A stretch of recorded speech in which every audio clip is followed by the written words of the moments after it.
The safe abortion bill was passed in the House of Parliament, but the president refused to append his signature after he had an engagement with religious leaders, citing the religious and moral implication of the bill. As a result of this, the women's advocacy group that are advocating for the safe abortion bill to be passed into law in the country has presented their position paper to Parliament, with some of the key concerns that abortion is technically illegal in Sierra Leone and completely unregulated, as many women are exposed to harmful practices over which there is no accountability for negligence of practitioners. During an engagement with the press and other key stakeholders, the essence for us to have a safe abortion bill being passed into law in Sierra Leone were being highlighted at the 50-50 group building in Freetown. Nikki Spencer-Coker, a member of We the Woman and Coalition, a female civil society activist, a concerned person, and one that is in support of the Safe Abortion Act, considers this act as a safe practice for Sierra Leone, taking into consideration the high level of death as a result of unsafe abortions in the country. She further noted that they are not calling for abortion in the country, but for safe practices. The reasons why we believe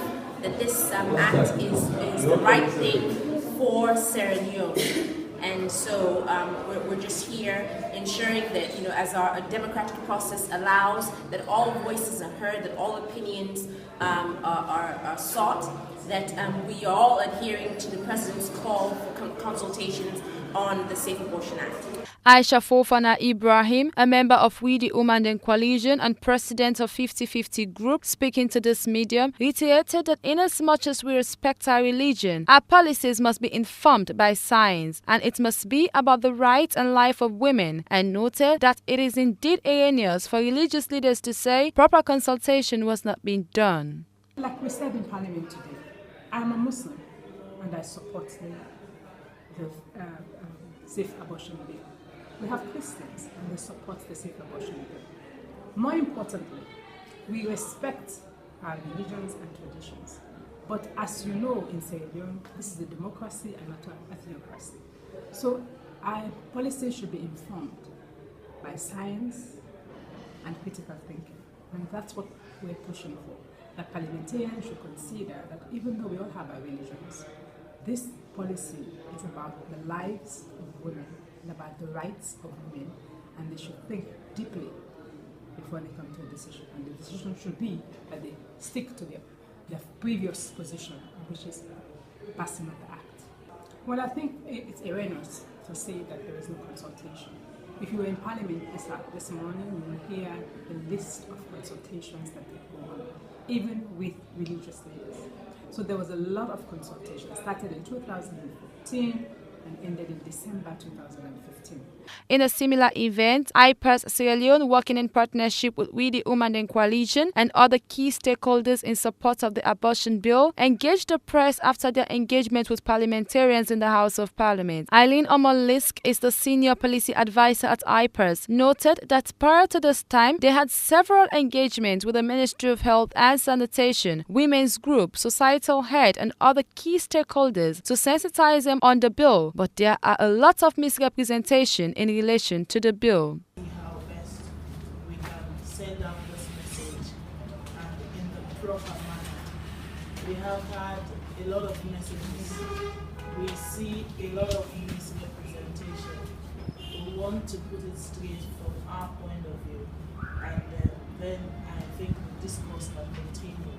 But if we have people misrepresenting the very situation we have in our hearts, then it is difficult to have a straight discussion, one that is unbiased.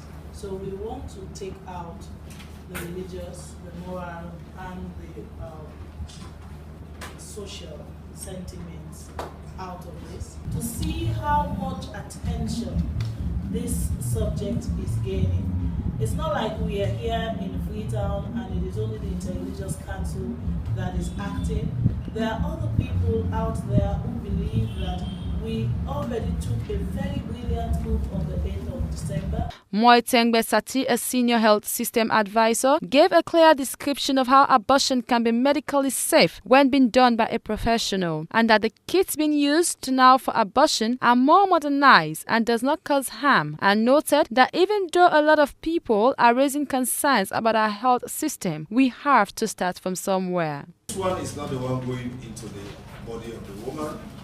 This is the stuff going into the body of the woman, replacing whatever metal they have been. In fact, there is another one attached to these that they call curate. When you hear D and C, D means dilating the womb, curate means scraping inside, and they were using metal stuff. I don't have it now, but it's sharp. You can scrape your hair with it. So it's working in a way that when you introduce this pipe into the womb, it is withdrawing the content of the womb. It was being noted during the media briefings that each year roughly 1,000 women die from pregnancy-related causes per 100,000 live births, giving it the fourth highest maternal mortality ratio in the country. Adama, Star TV News, Freetown.